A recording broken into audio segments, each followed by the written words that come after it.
Problem 76. Convert each ball and stick model to a Lewis structure and include all non-bonded electron pairs. Label all polar bonds, and is the molecule polar or nonpolar? So you're given two ball and stick models. You're asked to convert them to Lewis structures. And to do that, we need to know what the colors represent.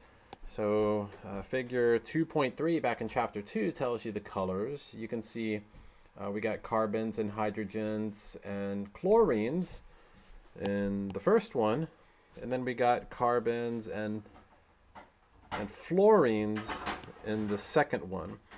Now, the ball and stick models even tell you whether you got a single or a double bond. So let's just get this started. So we got carbon for the first one, we got carbon double bonded to carbon, and then these are hydrogens over here. And then over there we got the chlorines. Okay, and then for B, we'll just draw that one in too. We got carbon double bonded to carbon, and then fluorines all the way around. Okay, so that's the first step, and we got to include the non-bonded electron pairs. So are there any lone pairs of electrons that go on any of these atoms? Well, hydrogen doesn't get any. Hydrogen always has one single bond attached to it. Okay, and so you see the hydrogens are good. The carbons are also good. Carbons have 4 bonds attached to them, and when you look at this carbon, it's got 1, 2, 3, 4, so that's good. 1, 2, 3, 4, this one's good. And then the carbons over here are also good. This one has 1, 2, 3, 4, and this one 1, 2, 3, 4. So the carbons are good. The halogen atoms, though, the chlorines and the fluorines, they do get non-bonded pairs. Fluorine and chlorine have 7 valence electrons, and so they like to form one single bond, and then they have 3 lone pairs each. So you see the one single bonds, and then let's go ahead and add the 3 lone pairs. This will take a little bit. So 1, 2, 3, 1, 2, 3, 1, 2, 3, 1, 2, 3. 1, 2, 3, 1, 2, 3. Okay, that does that finishes part A. So what's part B? Label all polar bonds. Okay, all polar bonds. Now, so looking at the first molecule, we have carbon, hydrogen, carbons connected to hydrogen, carbons connected to carbon, and carbons connected to chlorine.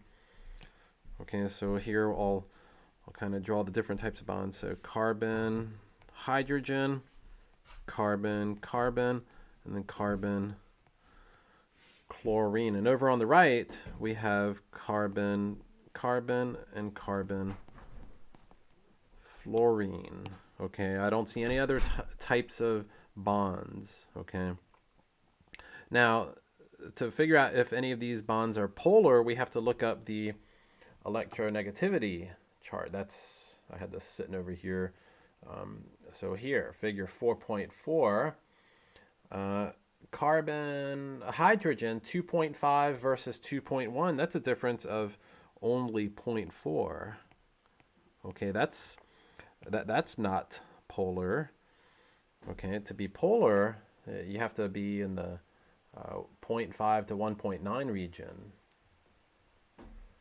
Okay, so that wasn't polar. And then the carbon definitely isn't polar. That's a difference of 0.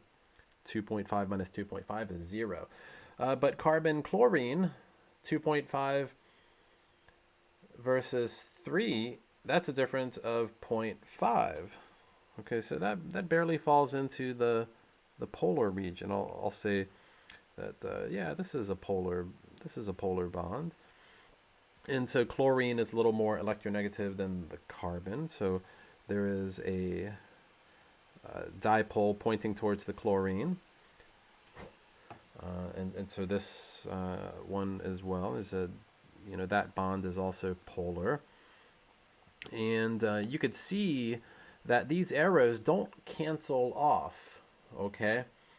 If you add this arrow with that arrow, it's kind of like the electrons are being pulled in the right-hand direction. So here, I'll just, draw what's called the molecular dipole towards that way. So the chlorines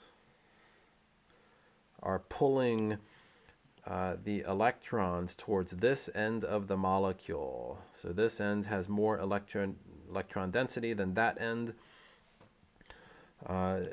So the two bond dipoles add up to the molecular dipole. So yeah, this is polar. What about the one on the right? Okay, you got carbon, carbon. That's definitely not a polar bond. But then you got carbon, fluorine. Okay, carbon, carbon is 0, but carbon, fluorine is a pretty large difference. 2.5 to 4, that's a difference of 1.5.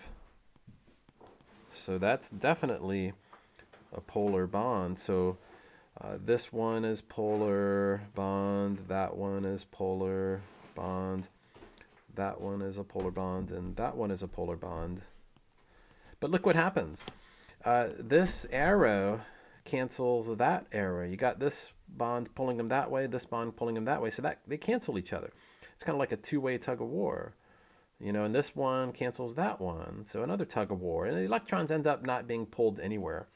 If you're looking at the molecule, you can't say, this side has more electrons than that side, or this side has more electrons than that side. You can't pick any one part of the molecule and say it has more electrons than the opposite side.